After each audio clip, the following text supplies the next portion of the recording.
Guys, I'm DW. I have won 3 majors in CSGO, and this is Thorin's YouTube channel. With talk of Astralis completing their era, which I've dubbed the Age of Astralis because more catchy, I was thinking back on the previous eras and what constitutes those eras. Okay, we have the NIP era of the first year or so of the game. Then we have the FNATIC era, which most famously came into fruition in 2015 when they won back-to-back majors, many other titles, many top fours. And then obviously we have the SK Gaming era, which despite the fact some people contest it, they did win back-to-back majors. They still were a very good team with a lot of top fours and a lot of finals. So I thought an interesting element of characterization of the particular FNATIC era, that middle one, that many people might miss or just simply be unaware of if they weren't there or they didn't see how the bigger picture fit together, is that at one point in time, FNATIC was not going to have an era. Instead, FNATIC and EnVyUs, formerly LDLC, were head-to-head. They were so close. They were both sort of sharing tournaments. At one point in time, literally going to different tournaments, each of them winning them. Occasionally you'd have head-to-heads, which FNATIC often won. But all in all, EnVyUs was very, very much, if not at the same level as FNATIC and similar level of accomplishment, just right behind. And so as a result, when you're that close, when you're taking titles away from them, when you're winning titles as well, and one team's not winning all the titles, it's not really an era, right? So it's not pure dominance in the same sense. But what happened was FNATIC ended up hitting a second wind at the same time, a little bit after. EnVyUs began to slump. And then, what did you know? FNATIC wrought control of the era away from EnVyUs, and it became the FNATIC era. And that's what we all vividly remember it as. You could actually, as I'll maybe point out at the end of this video, make a case that there was a FNATIC EnVyUs era, and then after that there was a FNATIC era. But it's just not really as catchy, and it's not really as significant since FNATIC got the era after all. Now, the reason why that is significant, though, the reason why it's important to highlight this, is because that EnVyUs team, which at one point was sharing an era with FNATIC, absolutely was good enough to have had their own era and likely would have had one and would have dominated in many other periods of time if you could have transported them back there or in a world with no FNATIC. So the teams we're talking about here are the FNATIC lineup of olofmeister, Krims, JW, Flusher, and Prodax. So that was the team that formed in the summer. It was in, I think, late June or something, after the team had bombed out at DreamHack Summer. Then you had the LDLC squad, which later became EnVyUs. They set their lineup a couple of months after that. But here's the interesting thing. FNATIC didn't initially win. They had second places their first. They had a top 4 at Gfinity G3, their first big tournament. Then they had second place at the major, ESL One Clone 2014. So FNATIC wasn't initially dominant. Then both teams come around. The first event that the LDLC lineup played at was the DreamHack Invitational 2, which was the one that was held in Stockholm in the Globen Arena.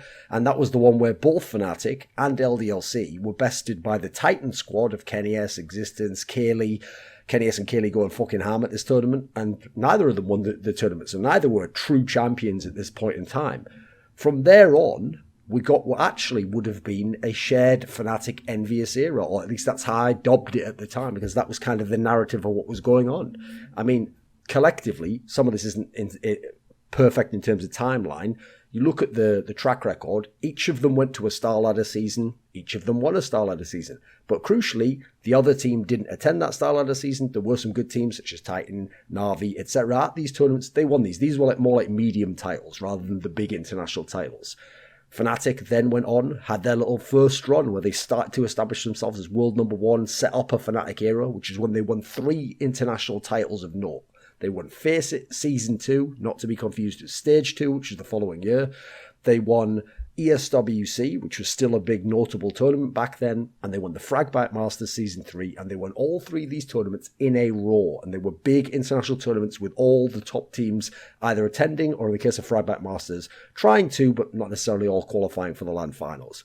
Now, during this time span, LDLC was top 4 at the Face It tournament. That was the one where famously they lost to iBuyPower in the semi-finals.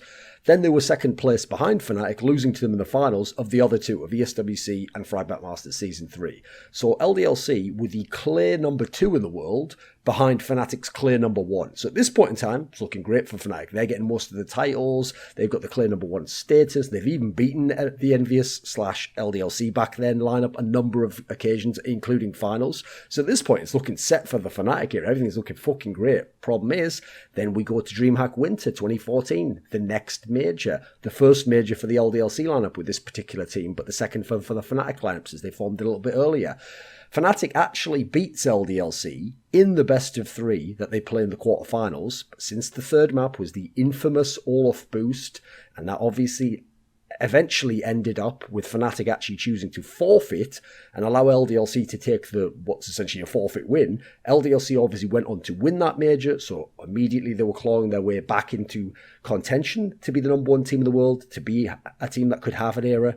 Then you had LDLC already had a major with their lineup. Fnatic still had no major with their 5-man lineup. That's a pretty key point, right? Even if the other teams won more, even if the other teams beaten this squad more. Then, the next big international tournament after that was the MLG X Games Invitational Aspen. And obviously LDLC won that tournament, afterwards became envious. The Fnatic team was in attendance, but they lost that incredible semi-final against NIP, which I often cite as the best CSGO game ever. So at this point in time, let's take stock of where we were in terms of eras and who was number one and who'd done what with the lineups. So right after MLG X Games Aspen, you had an LDLC team that had a major title under their belt. They had another big international title in terms of the MLG X Games tournament. They had a medium-sized title in terms of Star Ladder. They had a number of second-place finishes, and they'd finished top 4 7 straight times overall. This team had never failed to reach at least the semi-finals of every tournament they'd played in. 7 straight top 4s. That's pretty fucking good, right? That's pretty good. Now look at what Fnatic had, though. They didn't have a major title yet, but they had 3 big international titles. They had 2 medium because they had a Star Ladder, and they had an ESEA title as well, where some of the top teams didn't attend. They had a second place. They had 9 top 4s in total. So you look at that. When you consider how much weight people put into majors, justifiably so, I think some people go too far with it, but okay, yeah, obviously the biggest and best tournaments. There's a lot of parity there. Those are pretty comparable teams. You certainly couldn't say, even though Fnatic in the head-to-head was beating Envious all the time, LDLC, you certainly couldn't say in terms of accomplishments they were way ahead, or that Fnatic was dominating the era. At this point in time, it's pretty split, right? And in fact, that's the problem, because it means neither of them gets an era at that point in time. Because the true sense of an era is that you are the dominant team. You are the team that defines that entire era you play in. If you're not the one winning, then everything sort of runs through you. And the fact that you are the team of that period is why it's your era. That's why you are the defining quality that makes up what people think of when they characterize or create a narrative around that era. So what I did at the time, around this period, was because I'd been thinking it was going to be the Fnatic era after they won the 3 big international titles and went into DreamHack Winter, and then I saw them face LDLC. I thought Fnatic's going to be the team that has the era. So when we had this brief moment where parity seemed to have been kind of stabilised, I thought, right, well, can we dub this a shared era then? I mean, can we call this the Fnatic Envious era? Because between the two of them, they are absolutely dominant over everyone else. NIP weren't winning international titles. VP were very rarely ever winning championships. Na'Vi wasn't winning shit at this point in time. Between the two of them, it'd be one of the most dominant eras of all time. So I thought to myself, just as in basketball in the 1980s, you have the kind of Celtics and Lakers kind of shared that era, I thought we could have a Fnatic Envious era, right? Because the thing that people might miss is the notion that this Fnatic lineup, which, you know what, I haven't thought about how they'd weigh up against the current Astralis lineup, but I'd probably still have them as the best team of all time, the best lineup to ever play CSGO. The notion that that exact Fnatic top lineup had to be the dominant team was actually not clear to everyone in the scene and was not the opinion everyone held. Like around this point in time, sure, LDLC had a bad direct matchup. They'd never beaten the Fnatic lineup in a best of 3 on LAN. But LDLC/Envious was sick against everyone else. And that's why they would win tournaments when either Fnatic lost or Fnatic didn't attend. Then you had to consider the rest of the scene and what started to come on after Fnatic won their big championships, but then lost at the major and lost at MLG, which is NIP became really strong. They got Makalele came into the lineup and they were looking fucking sick. Obviously, they beat Fnatic in that MLG semi-final. They just lost very narrowly to the LDLC squad, who they also lost to at MLG, but in the DreamHack Winter Final, where they'd even been at championship point. So there's a lot of NIP fans were like, hey, NIP's going to be better than FNATIC. NIP's like the new top team, or it'll be the trio, the three will beat each other, like LDLC beats NIP, but NIP beats FNATIC, but FNATIC beats LDLC. People thought it might be something like that, rock, paper, scissors type scenario. Then you have to consider there was the whole scenario after the major of like cheating accusations around Flusher and others, by the way. I always note that. It wasn't just Flusher. People said Olaf did. There was a crip of Klims, I remember. Then you've got to add in, there was the whole Olaf pass boost scenario where the whole community was fucking hating on FNATIC, calling them, if not cheaters, just like unethical, like pieces of shit, etc. And as a result, you've heard in interviews with FNATIC players, like JW, I think it's Second Reflections, basically some of these players, it's implied, Olaf Meister and Krims, were just actually thinking of retiring. They were just going to split the lineup. So if they split the lineup at this point in time, there's no FNATIC era. And in fact, then you really wonder what happens to Envious, right? With no FNATIC in the scene, do they get their own era, right? That's something you have to consider. Then look at the rest of the scene.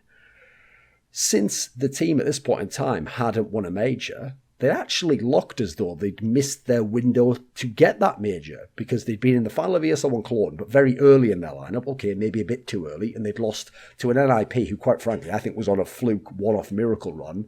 And if you get anyone else there, hey, they'd have a very good chance to win. They almost did win that major in itself. It was quite a close final, actually. Then, at the DreamHack winner, they'd beaten LDLC. So in theory should have been off to the semis, and at that point, they'd be a favourite over anyone to win the major. But then they had the whole forfeit scenario, so they lost that major. You don't normally get a window that's long to win majors and to win massive championships in.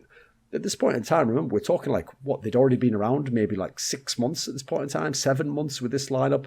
That's kind of like when your window's starting to close. And the other major would, in theory, already have come by the time you get into like 10, 11. You've missed your chance at that point in time, seemingly. Then you've got to consider Dignitas, who'd taken in Carrigan, had also beaten FNATIC in a best-of-3 at MLG X Games Aspen. Admittedly, the third place decided that a lot of people don't care about, but that was significant for them to get a LAN best-of-3 series win over FNATIC. And obviously, they then rebranded as TSM and routinely beat FNATIC in best-of-3 series offline. A lot of people, I know people know that TSM often beat FNATIC. I don't think they know quite the level, because when everyone was talking now about, like, is Astralis dominant enough, or have they done enough? It's like, motherfucker, if someone was beating this Astralis lineup 7 out of 8 times on LAN in best-of-3 series, would you be talking the same sort of shit? Someone beat FNATIC 7 out of 8 times in best-of-3 series offline. The Dignitas/TSM lineup under Carrigan, and yet FNATIC is hailed as the greatest team of the time correctly, because it's not just about direct matchup, it's about against the entire field, right? Well, this Dignitas team rose up, and as I said, they were beating them most occasions. So you thought to yourself, hey, if they meet them in a bracket, they're going to be going out, they're not going to be winning the title. There's a world in which that means FNATIC doesn't win many more titles, depending on what the bracket draws are like.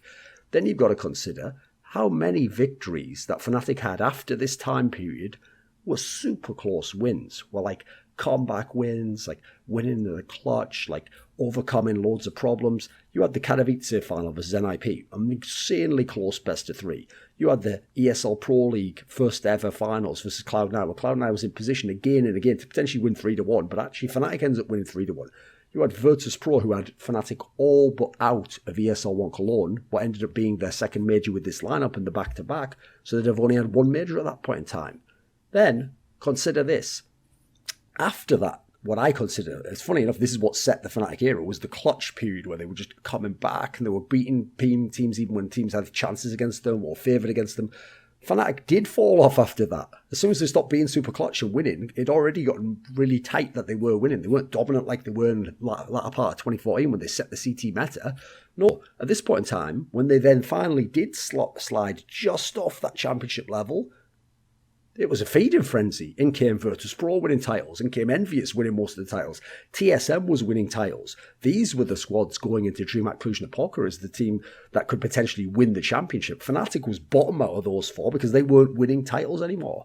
But there was the second wind, and that is what changed the entire story, because FNATIC got that second wind, which, by the way, is a testament to the greatness of that core. Because as I said, it wasn't a second wind like they were just as dominant. They found a way to win when, if anything, their window historically looked like it had already passed by failing to win DreamHack Winter 2014. So after MLG X Games Aspen, they win the iOS Pantamera tournament, a tournament that had like something like 5 of the top 6 teams in the world there. Very impressive stuff. Sure, not a massive international tournament, but it had the quality teams of an international tournament. Then they do win the major. Their first major with this lineup is ESL1 Katowice. Sure, it's a close final, but they beat First Pro, they beat NIP. Envious doesn't get to meet them. They win a major. Then after that, they win DreamHack Open Tours, beating Envious in the final on home soil. They win Gfinity Spring Masters 2, a tournament that had all the top teams in attendance, except I think TSM. They win DreamHack Open Summer. Sure, not every top team in attendance. I think there was no Envious and there was no TSM, but still took care of business there. And as I said, they won the ESL Pro League Season 1, beating Cloud9. And that was a tournament that had numerous elite teams, basically all the best teams in the world in attendance. So they got all these big titles. They got another major. In fact, they got 2 majors eventually, right? Because they won ESL1 Cologne as well. This was a hell of a second win, right? In fact, this second win, as I implied before, basically is the Fnatic era. Like, the Fnatic era of late 2014, it's not enough tournaments and they don't get the major, so that's kind of why it's tricky. I know some people just combine the entire period. In fact, I've heard people combine late 2014, all of 2015, including the slump, and the first 6 tournaments with Dennis, and just call the whole thing the Fnatic era, which doesn't make any sense, because the slump period is a pretty solid period of time, and in no sense is that your era, and you're not winning. In fact, every other motherfucker who's a top team is winning tournaments, and you're not winning shit. So, never understood that myself. But here's the thing, let's look at Envious over the same time span, and you'll see how, sadly, while Fnatic hangs on but keeps winning and wins more after their own brief slump, Envious gradually drops off, loses way more, and just isn't getting the big championships you need to keep a pace or to wrench control themselves. Because over that initial time span, initially they kept the pace. Like, they were third at the iOS Pan America tournament and actually lost to Fnatic in the, well, it wasn't really like a semi-final because there was only one of them, but the third place game, I guess you'd call it. Then they were top 4 at the next major, ESL Katowice, where they lost famously to NIP and exists like never pick cash against me, motherfucker, or whatever comment.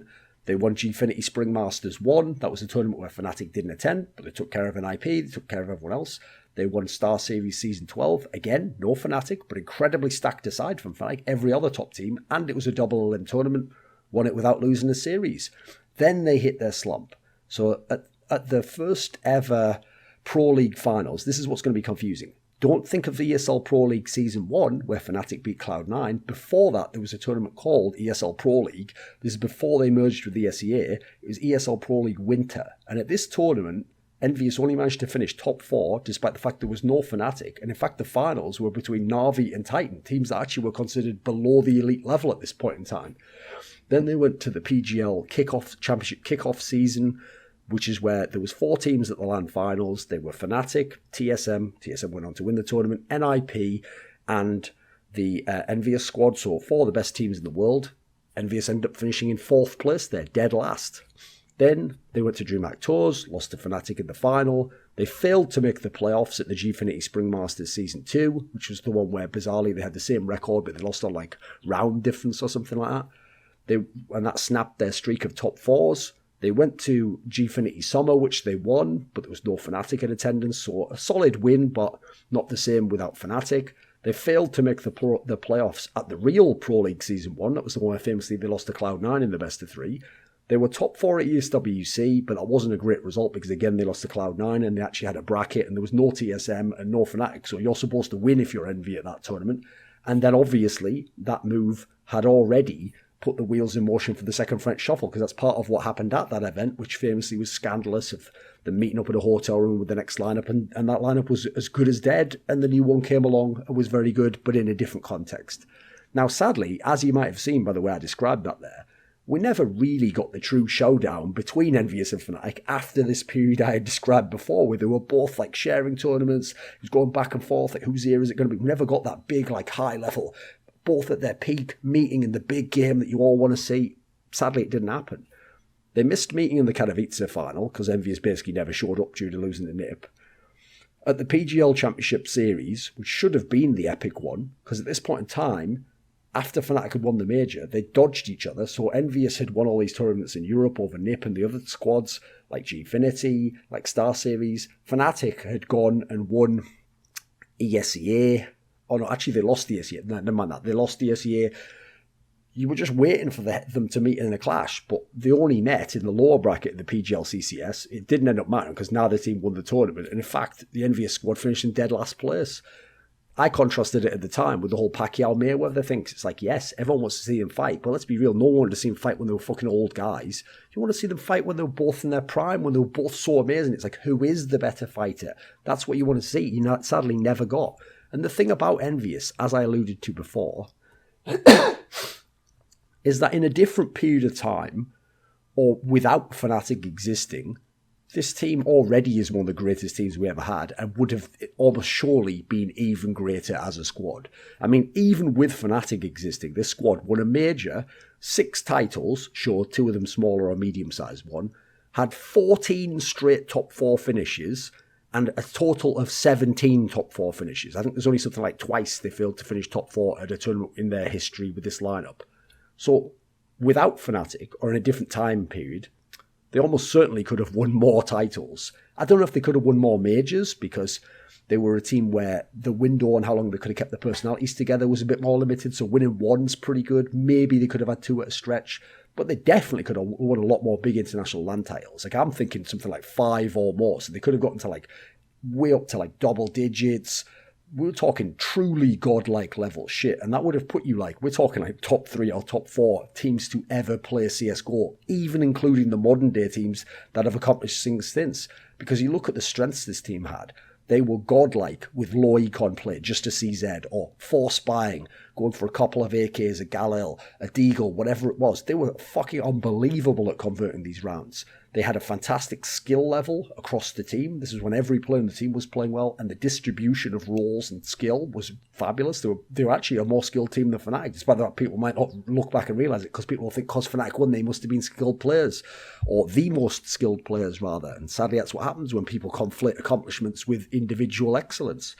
They had a very unique playing style, which is something that made them very hard to play against, where they had the in-game leader was the star and a lurker, and so played away from the pack, and then would send the others who were very skilled and could work off just pixel precision aim and didn't have to have lots of utility and strats, send them in a death ball, so simultaneously they're wreaking havoc over here, and then this guy's stopping any rotations or coming and pincering in, and it's a nightmare to deal with that. Then, on the CT side, they were fucking monsters. They were really good at stringing together rounds, and they had such skill. It was so hard. You were just rushing into a bunch of people shooting you through their crosshair. They had a strong map pool. Sure, not at Fnatic's level, but no one was Fnatic level except almost the TSM team. And crucially, they had a mixture of very experienced players, but also some of the fresher names, some of the fresher talents. So this is a squad that could have accomplished so much. They already did, but it could have been even greater, and they could have either shared an era with Fnatic, or in another time period, they could have absolutely had their own. This video was kindly supported by Gardner Wilson, Dean Tanglis, Alex Adams, Eddie Wingfors, Andreas, Snazore Westerlund, godawfulwasteofspace, Kyla Harris, Travis Greb, James Harding, Daniel Yordanov, VeXii, Robert Baxter, and a special thanks goes out to Jerky's Minion. Now, do you want to suggest a topic or a guest for my content? Perhaps you'd like to ask me a question for my monthly AMA. Would you like teasers to see who's coming next on my upcoming content and what's going to be coming down the pipeline? Perhaps you want to take part in an esports discussion with me. Well, put your money where your mouth is and join the Scrilluminati today via the Patreon link below.